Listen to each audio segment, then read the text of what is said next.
నేను ఏ అడిగాను అనుకోండి, నేను రిలయన్స్ షేర్ కొనొచ్చా అని అడిగితే చెప్పేస్తుంది. అది ఎలా చెప్తుందండి? మీకు పిఈ రేషియోస్ అవ్వచ్చు, పెగ్ రేషియోస్ అవ్వచ్చు, లేకపోతే లాస్ట్ Q1, Q2, Q3 యొక్క కంపారిజన్స్ అవ్వచ్చు, ఇవన్నీ ఇస్తుంది. అంతే. కానీ ఇవన్నీ పాస్ట్ డేటా అనేది మన దగ్గర ఉంది. కానీ డెసిషన్ ఫ్యూచర్ ఎవరు తీసుకోవాలి? మనమే తీసుకోవాలి. సో ఈజ్ ఆఫ్ ప్రాసెస్ అవుతుంది. అంటే ఇప్పుడు మీకు ఎలా అంటే సపోజ్ మీకు ఒక 200 కంపెనీల గురించి అనాలిసిస్ కావాలి. ఇదివరకు ఏంటి, ఈచ్ కంపెనీ మీరు సెర్చ్ చేసుకుని 4 వెబ్సైట్లో చూసుకుని మీరు కంపేర్ చేసుకోవాల్సి వచ్చింది. ఇప్పుడు ఏఐ మీకు డేటా అంతా పుల్ చేసి ఇస్తుంది. అది మీకు ఈజీ అవుతుందండి. సో డెసిషన్స్ తీసుకోవడానికి కానీ మోర్ నెంబర్ ఆఫ్ మీరు అటెంప్ట్స్ ఇన్వెస్ట్మెంట్లు చేయడానికి కానీ ఏఐ మనకి ఈజీ అవుతుందండి. So human brain versus artificial intelligence అంటే ఇప్పుడు దీంట్లో ఎవరు గెలుస్తున్నట్టు ఈ క్షణానికి, అంటే ఈ రోజుకి ఎవరిది పై చేయి? అంటే హ్యూమన్దే పై చేయి, హ్యూమనే పై చేయి కదండి. ఓకే. సో మీకు ఇప్పుడు మీరు ఏం చేయగలరు? డేటాని ఈజీగా డిరైవ్ చేయగలరు. ఆ డేటాతో మీరు కొన్ని డెసిషన్స్ చేయాలి, కొనాలా వద్దా. సో మళ్ళీ మనదే డెసిషన్. ఓకే. ఇప్పుడు ఏఐ చెప్తూ సార్, ఏఐ కొన్ని ఫండమెంటల్స్ అనాలిసిస్ చేసి ఇస్తుంది మనకి. ఇది ఫండమెంటల్ గా వాల్యూ పిక్ అని. కానీ ఈ వాల్యూ పిక్కే కానీ మార్కెట్లో రిటర్న్ రావట్లా. వాల్యూ పిక్ ఇప్పుడు మీకు ఇన్వెస్ట్మెంట్ ట్రెండ్ చూసుకుంటే 1990s లేకపోతే ఆ టైంలో ఏముండేది, డివిడెండ్ స్టాక్స్ అంటే డివిడెండ్ ఎంత వస్తుంది అనే దాని మీద ఒక వాల్యూ క్రియేట్ చేసేవాడు. తర్వాత ఫండమెంటల్గా ఇది ఎలా ఉంది, దీని ఎర్నింగ్స్ కన్సిస్టెంట్గా ఉన్నాయా లేదా అనేది ఒక వాల్యూ కింద చూశారు. తర్వాత ఎరా ఏమొచ్చింది, గ్రోత్ స్టాక్స్ అంటే ఫ్యూచర్లో వీళ్ళకి గ్రోత్ ఉంటుంది. అంటే టెక్నాలజీ ఎప్పుడైతే వచ్చిందో యాంటిసిపేటెడ్ ఇదిగా ఎంత మార్కెట్ ఉంది, దీనికి మార్కెట్లో వీళ్ళు పెనిట్రేట్ అవుతారు అనేది. ఇప్పుడు ఏముంటుంది, ఇప్పుడంతా కూడా మీకు ఆప్టమిస్టిక్ బయింగ్, అంటే మీకు ఓవర్ వాల్యుయేషన్ అంటున్నాం కదండి. అంటే మీకు లాస్ ఉన్న కంపెనీకి వాల్యుయేషన్ ఉంటుంది, ప్రాఫిట్ ఉన్న కంపెనీకి వాల్యుయేషన్ ఉంటుంది. ఇన్వెస్టర్ లాస్ ఉన్న కంపెనీలో కూడా వాల్యూ బై చేస్తున్నారు. అంటే ఈ షిఫ్ట్ ఏదైతే ఉందో అంటే ఇన్వెస్ట్మెంట్ బిహేవియర్ షిఫ్ట్ వచ్చింది తప్ప ఫండమెంటల్స్ మారవు కదండి.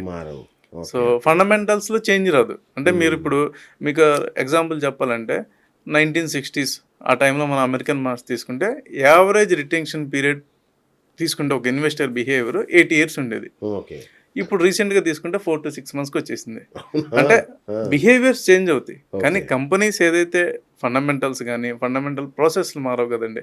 మేబీ కొంతమంది దాన్ని ఫైన్ ట్యూన్ చేయొచ్చు. అంటే అప్పుడు ఉన్న వాల్యుయేషన్ మెథడ్ మారచ్చు కొంచెం.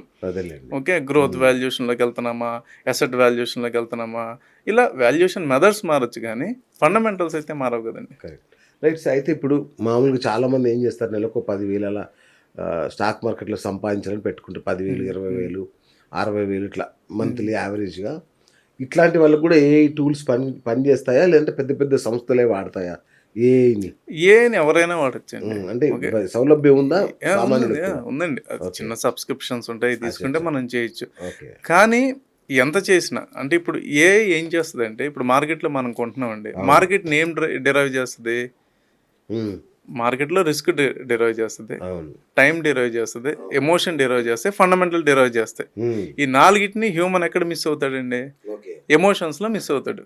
సో ఏం చేస్తుంది మనకి, ఇదిగో ఇది స్టేబుల్గా ఉండు అని చెప్తుంది. కానీ రిజల్ట్ అనేది ఏంటి, ఈ 4 మనం చేసాం కరెక్ట్గానే, కానీ రేట్ రిజల్ట్ ఎవరు ఇవ్వాలి, మార్కెట్ ఇవ్వాలి. సో అది ఎవరు డెసిషన్ తీసుకోవాలి. ఇప్పుడు మనం ఎఫ్ఎంసీజీ స్టాక్ తీసుకున్నాము, ఏఐకి ఇచ్చారు, ఇది మంచిదా కాదా అంటే ఫండమెంటల్స్ అన్ని చెక్ చేస్తే బాగానే ఉంది, 8 years నుండి రిటర్న్ లేదు, ఏం చేయాలి? ఇప్పుడు మీరు 100 rupeesలో స్టాక్ కొని 110లో మీరు అమ్మారు, 10 రూపాయలు లాభం వచ్చింది. ఓకే, ఇదే స్టాకు 90లో కొని 100లో అమ్మారు, అక్కడ 10 రూపాయలు లాభం వచ్చింది. డిఫరెన్స్ ఏంటి ఇక్కడ? లాభం అయితే వచ్చింది. 100లో కొని 110లో అమ్మారండి, 10 రూపాయలు యాజ్ ఇన్వెస్ట్మెంట్కి 10 rupees ప్రాఫిట్ వచ్చింది. 90లో కూడా కొని 100లో అమ్మారు, అక్కడ 10 rupees వచ్చింది. ఇక డిఫరెన్స్ ఎక్కడుంది? పర్సంటేజ్ ఆఫ్ రిటర్న్లో డిఫరెన్స్ ఉంది కదండి. 90 రూపాయలది 100 రూపాయలు 10 రూపాయలు అమ్మితే మీ ఇన్వెస్ట్మెంట్ 90,000కి మీకు 10,000 వచ్చింది. అక్కడ 1,00,000 రూపాయలు ఇన్వెస్ట్మెంట్కి 10,000 వచ్చింది. There is difference of 1 or 0.5% difference ఉంది కదా. సో ఈ డెసిషన్స్, ఇలాంటి డెసిషన్స్ ఎవరు తీసుకోవాలి? అట్లా మనం ఏంటంటే డెసిషన్ జడ్జిమెంట్ అనేది ఖచ్చితంగా హ్యూమన్ ఇంటర్ఫిరెన్స్ అనేది ఉండాలండి. సో ఏఐ ట్రాప్ అని ఒక మాట వింటున్నాను. సో ఏఐ ట్రాప్లో సామాన్యుడు పడకుండా ఎలా అదేంటి ఆ ట్రాప్ ఏంటి? అంటే జనరల్గా ఆల్గో ట్రేడింగ్స్ అండి ఇవన్నీ కూడా ఏంటంటే algo trading ఆటోమైజేషన్ of tradings. Okay. ఇప్పుడు మీరు ఎక్కడైనా కూడా ఈ ఆల్గో ట్రేడింగ్స్ అంటే అది ఫారెక్స్ మార్కెట్ అవనండి, కమోడిటీస్ అవ్వండి, ఆల్గో ట్రేడింగ్స్ ఎక్కువ నడుస్తున్నాయండి. ఓకే. వాళ్ళు ఏమంటారంటే మేము డేటా డ్రివెన్ చేస్తాము, ఆ. అది మేము ప్యాటర్న్స్ డ్రివెన్ చేస్తాము, అది మేము డేటా ఏఐ నుండి తీసుకుంటాము. ఉమ్. ఇది ఒక సబ్జెక్టివ్గానే మాట్లాడుతున్నారండి అంతే. సో ఇది మోసం చేస్తున్నట్టేనా?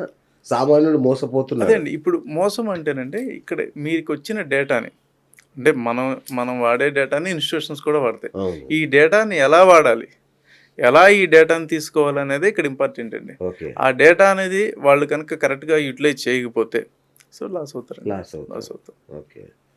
సో ఇది ఒక ట్రాప్ అని అనాలా వద్దా? దీన్ని ట్రాప్ అనలేమండి. ఆ. ఇది ఏంటంటే ట్రాప్ కన్నా కూడా ఇది మనం కోవర్కింగ్ లాగా వాడుకోవాలండి. ఓకే. మీరు చాలా ఆప్టిమిస్టిక్గా చెప్తున్నారు, మా ప్రేక్షకులు కన్ఫ్యూజ్ అవుతున్నారు.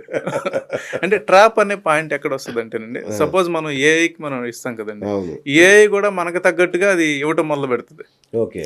ఏఐ కూడా ఒక ఏఐకి మీరు టీచ్ చేస్తున్నారు కదండి, ఏఐకి నాకు ఇలా కావాలని మీరు అడుగుతుంటారు. అది ఎప్పుడైతే మన మైండ్ని రీడ్ చేసిందో, మనం ఎలాంటి రిజల్ట్ ఎక్స్పెక్ట్ చేస్తున్నామో అది కూడా నెక్స్ట్ నుండి అలాంటి రిజల్ట్ ఇవ్వడం మొదలు పెడుతుంది. అవునా? అంతే కదండి. వామ్మో. ఆ. అంటే అలాంటి పాసిబిలిటీస్ ఉంటాయి. అంటే మీరు కంటిన్యూస్గా ఏఐని యూజ్ చేస్తున్నారండి, రైట్? మనం వాడుతున్నప్పుడు ఏం చేస్తాం, మనం దాన్ని నాకు ఇలా కావాలి ఇలా కావాలంటాం. నెక్స్ట్ రిజల్ట్ ఇచ్చేటప్పుడు అది ఏం చేస్తుంది, మన బిహేవియర్ ఫ్యాక్ట్స్ తీసుకోదా? తీసుకుంటది. తీసుకున్నా కూడా ఫ్యాక్చువల్ ఎర్రర్స్ అయితే ఉండవు కదా? అవి ఉండవు, ఆ, ఓకే. ఎర్రర్స్ ఉండవు. కానీ మన వే ఆఫ్ థింకింగ్ లోనే ఏఐ కూడా వర్క్ చేస్తుంది కదండి. అది అలాంటి నేను చూస్తున్నాను. అవును. సో మనం రెగ్యులర్ గా ఏదైతే సెర్చ్ చేస్తుంటామో, ఇప్పుడు సపోజ్ మనం వాల్యూ ఇన్వెస్ట్మెంట్ వెళ్తున్నాం, ఏఐ కూడా రేపు రిజల్ట్ ఇచ్చినప్పుడు దాన్ని ఏం చేసుకుంటుంది, వాల్యూ ఇన్వెస్ట్మెంట్ మీదే మన డెసిషన్ మేకింగ్ ఇస్తుంది. Correct, correct. సో అలాంటిది ఉండొచ్చు మీరు అన్నట్టు. అది ట్రాప్ అంటే అలాంటి పాసిబిలిటీస్ ఉంటాయి. అంటే ఇప్పుడు ట్రాప్ అంటే ఇప్పుడు రోజుకి 5,000 మీరు సంపాదించగలరు అని చాలా మంది ట్రాప్ వేస్తున్నారు. అంటే అప్పట్లో వేసారు, ఇప్పుడు చెప్తున్నారు. మీరు ఏఐతో అయితే రోజుకి 5,000 గ్యారంటీగా సంపాదించగలరు అంటున్నారు. గ్యారంటీ అది అనేది లేదండి, సాధ్యమేనా? అసలు గ్యారంటీ అనేది లేదండి. అది ఇది కావాలి నాకు గ్యారంటీ answer. అనేది అయితే లేదు. ఓకే.